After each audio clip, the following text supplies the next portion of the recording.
So, I'm back. And probably with one of the most important videos that you will watch this term. This one is all about preparing your final presentation, your museum exhibit. So, as you can see, I have up the final project guidelines and rubric. All right, this is the big deal. And I'm not going to go over the general overview or the final project prompt. You should have done that many times already. But what I want to do is give you insights and some orientation, some direction on how you need to prepare your final presentation. Okay, let me first start with addressing, if you scroll down to milestone, actually final submission, here we go.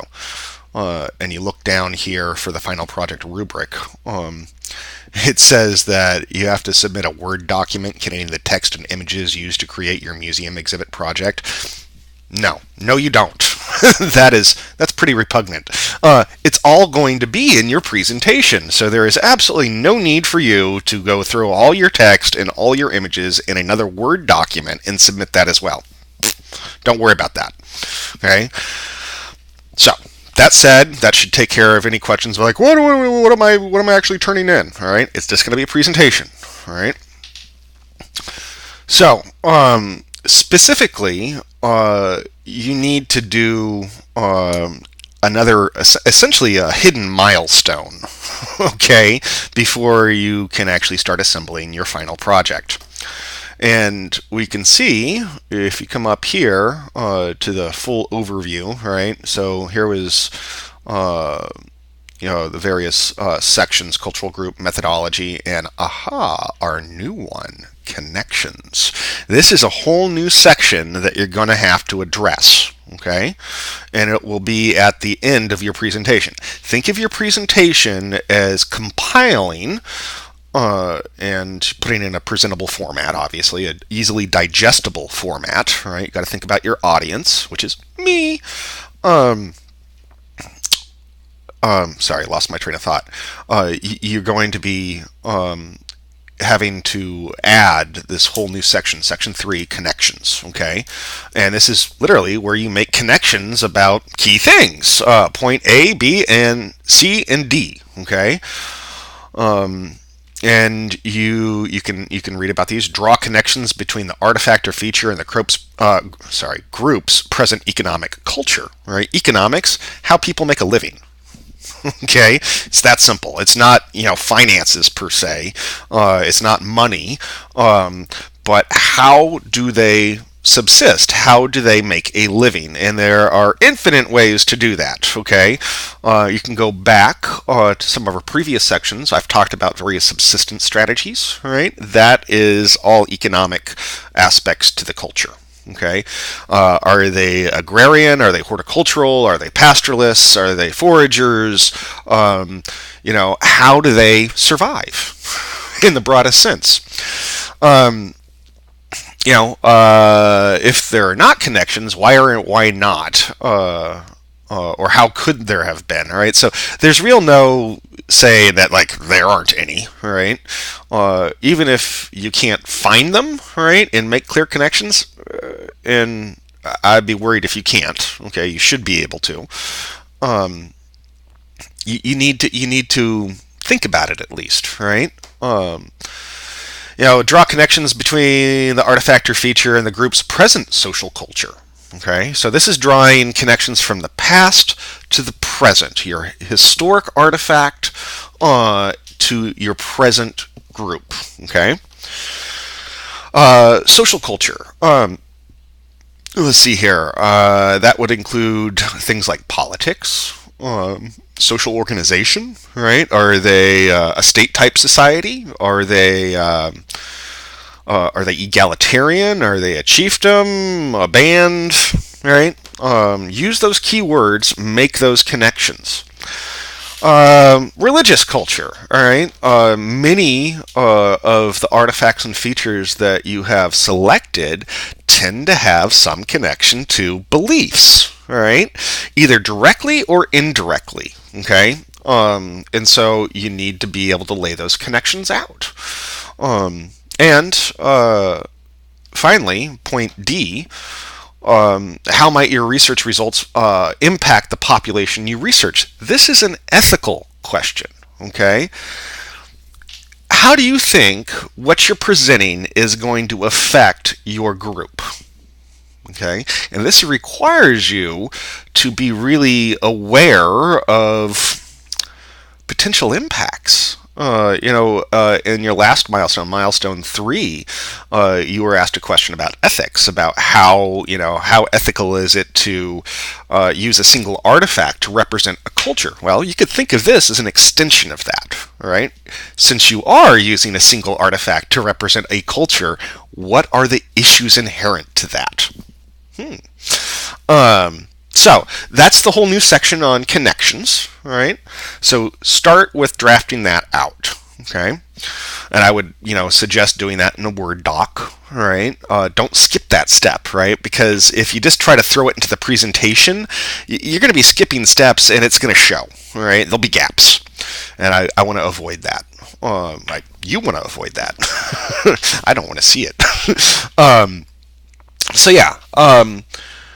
After you draft that out, you want to start constructing your presentation. And I have already posted an announcement out there about how to go about doing that, but I'm going to offer some more insights here. Okay, so have that in hand. That announcement I also included as a PDF, so you can download it and have it readily at hand. You scroll on down to the final project rubric, okay? And you'll see that we have all these critical elements, okay? All of these critical elements. And you should be able to go look at, say, here, let's look at our first one. Cultural group, general cultural beliefs and practices. Might that have been, where is it? Cultural group, your very first milestone, right? And look at aspect A, general cultural beliefs and practices. All right, and look at the next one, historical and cultural events. Might that be? There it is, historical and cultural events, right there. So you see, this is literally just compiling all the individual aspects that you have researched and drafted essentially in your milestones. All right. So when you're making your presentation, you don't want to include these long paragraphs and stuff. You want to aim for concise bullet points.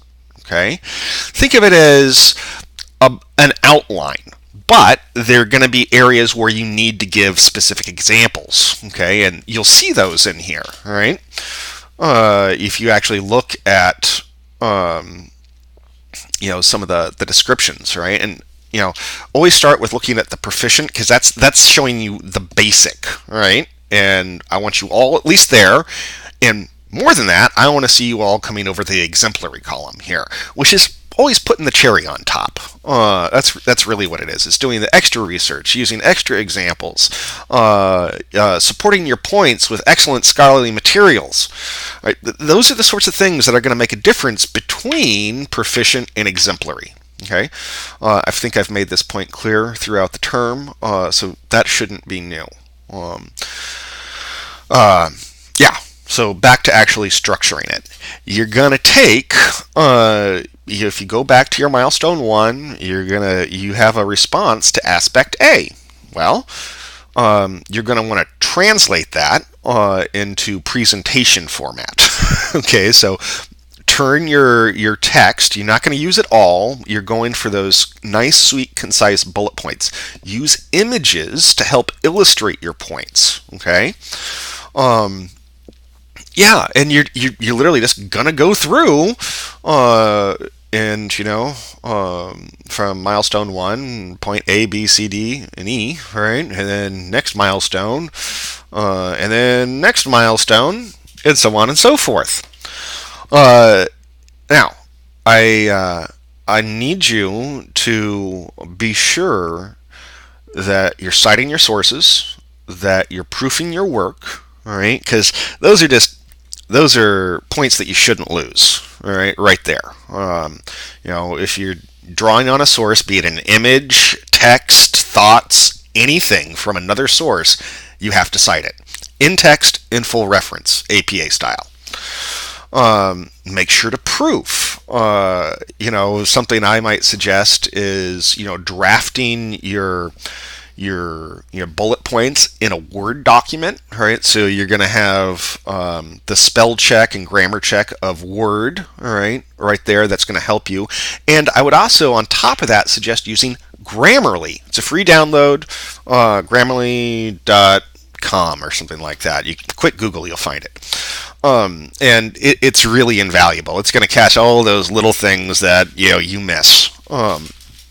So make sure that those are good strategies to ensure that you're doing an adequate job proofing, all right, and citing academic rigor, all that good stuff. All right. I'm trying to think if there's other things that I want to include on this. No, it should be pretty straightforward. It's just compiling what you've done and turning it into a presentable format. You do not need to put it in a Word doc, right? That's just overkill busy work. What's the point? Because you're going to put it all in the presentation anyway.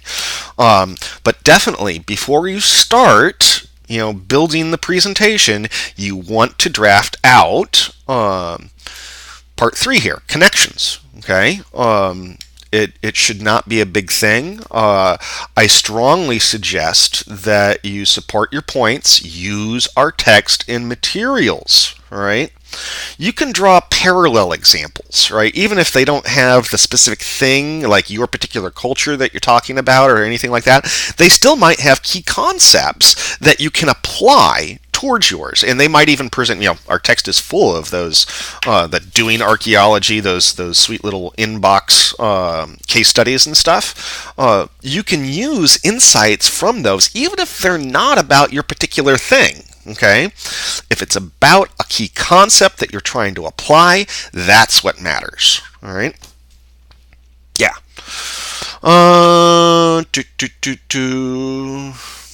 Yeah, no, I think that's pretty thorough. And of course, any questions, any concerns, anything at all right? Don't hesitate. This is due at the end of the week, Sunday, and so time's going to be a bit of a factor here. I'll have to understand. I got to have them in by the end of this week because next week, is end of term.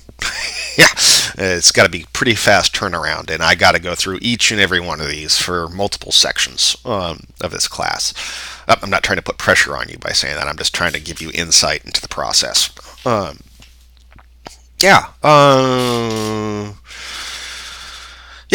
going to stop rambling on. I think I have covered all the key things that you need to address. Any questions, any concerns about it at all, you just call, text, email me. Probably the best way, because time is kind of an issue here, is to call me directly. Okay. Keep in mind, I'm in the Pacific time zone, so look up the time difference on Google if you need to. Don't be calling me at 1 in the morning. But I tend to be fairly available during kind of like normal business hours. From like 8 a.m. to about 4 p.m. any given day, around. Use that. And I'm here for you. Cool. I'll stop rambling. Take care. Really looking forward to y'all's projects. You guys have been doing some great work this term.